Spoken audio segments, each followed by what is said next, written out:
Sales Navigator is about to become the most unfair advantage for freight forwarders, and 99% of them are either not using them or using it completely wrong. And I know this because I've been in freight forwarding for the last 15 years, helping them build a predictable sales pipeline using LinkedIn and especially Sales Navigator. It has been the secret weapon behind every successful campaign I run.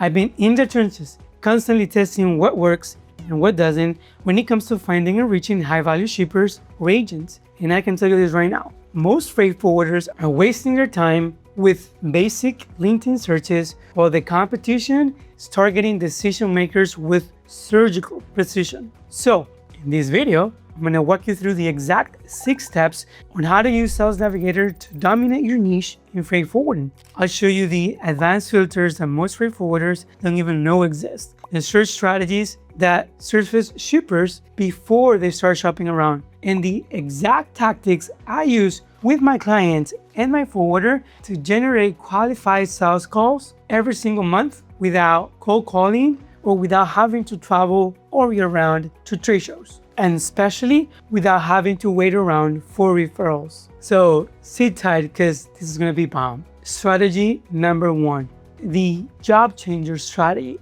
What does that even mean? Well, here's what's happening. Your prospects aren't answering to cold calls anymore, but they're active on LinkedIn, especially when they're starting new roles. Decision makers who are new to a company or recently got promoted are 3x more likely to evaluate new freight forwarding partners because they want to make a good and immediate impact. So how does this apply to you? When a new supply chain director joins a manufacturing company, they're on information gathering mode. They haven't established vendor relationships yet, and they're looking for ways to optimize costs and improve efficiency.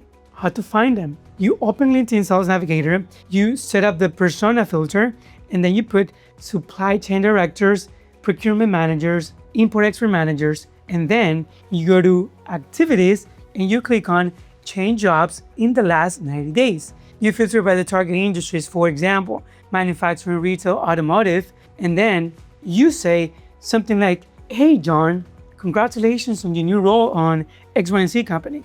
In my experience, supply chain leaders typically spend the first 90 days evaluating freight costs and carrier performance. I've helped similar companies in your industry to reduce their shipping costs on the Asia Pacific route by 15-20% while improving transit reliability.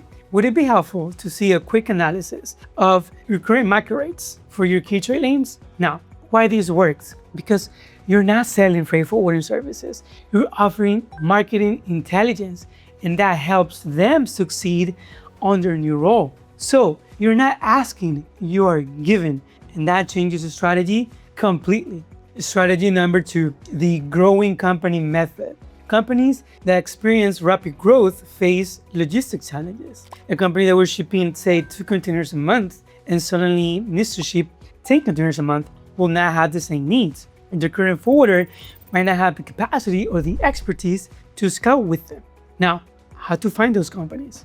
You open Sales Navigator again, and then you go to company headcount growth, and then you select supply chain or operations department. You set the minimum growth of 25% in the last 6 months, and then you filter your company size. 5 to 500 is your sweet spot.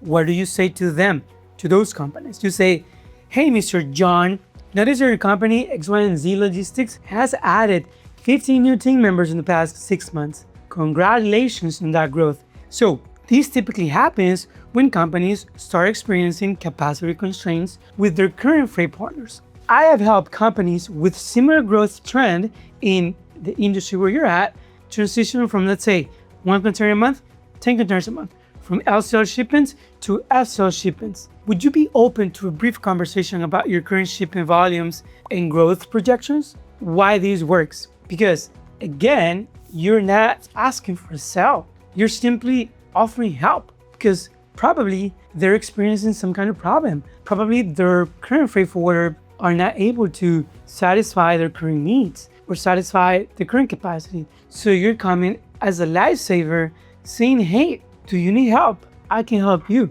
But you're trying to understand their problem, their pain. You're not just slap pitching them your services. Strategy number 3, the leadless relationship strategy. What does that mean? Well, this is the most underutilized feature in Sales Navigator for freight forwarders. Every good conversation you have, whether if it results in business or not, should be added to a warm relationships list. How do you build that list? You can create a list called, let's say, industry contacts or warm combos or warm leads. Then every prospect that you had a positive conversation with, you add it to that list. You include the last deals, prospects that weren't ready to buy, and the referrals. Then you check that list monthly for job changes. Strategy number 1.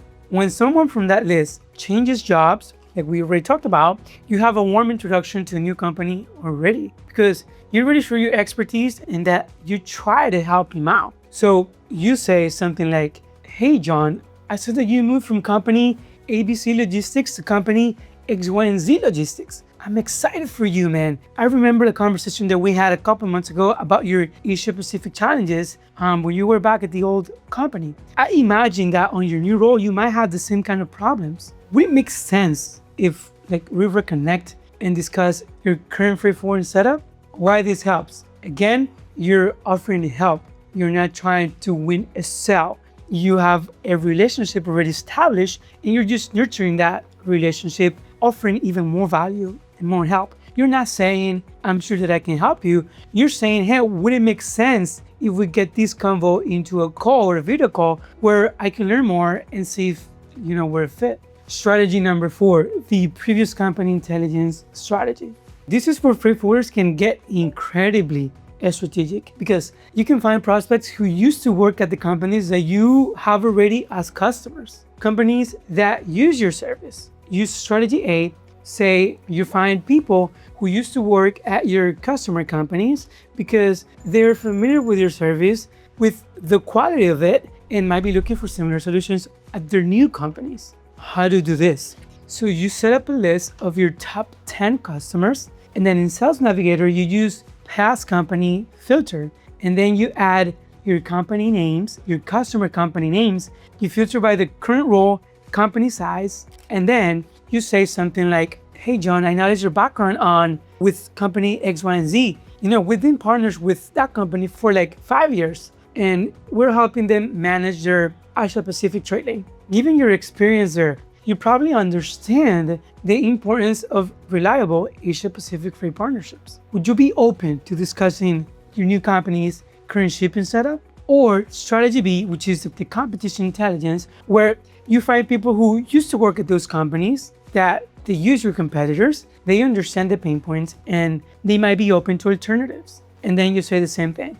Strategy number 5, the connections of referral strategy. So this is the most powerful prospecting feature, and I'm sure 99% of forwarders don't even know exists. So you're in the advantage right now. You can find ideal prospects who are connected to your existing customers or industry contacts. How to use this? So you identify your best customers, industry contacts, and then on Sales Navigator, you use the feature connections of filter, and then you add names to see their network. You filter by your ideal prospect criteria, and then you follow this simple 2-step process. Step number 1, you reach out to your customer contact. You say, hey, customer A, B, C, wherever, I noticed that you're connected with prospect at company. Do you know them well enough that I can mention you, your name, the name of your company when I'm reaching out? I think this company might benefit from the same service or same shipping solutions that were implemented for you guys. And then step number 2 will be simply reaching out to that prospect. You say, hey, ABC Logistics, my customer at company X, Y, and Z suggested that I reached out. We've been helping them optimize their specific Asia Pacific trade lanes, and they thought that your company might have similar opportunities where we can obviously be a solution. Would you be open to a brief conversation about this matter? Why this works? Because you're not out of the blue sending them a message or cold calling. You're leveraging warm introductions that you already have, your current clients. So it might be easier for you to establish a conversation because there's trust already established and indirectly. Strategy number 6, the content keyword strategy. What does that mean? So your prospects are already talking about their shipping challenges on LinkedIn.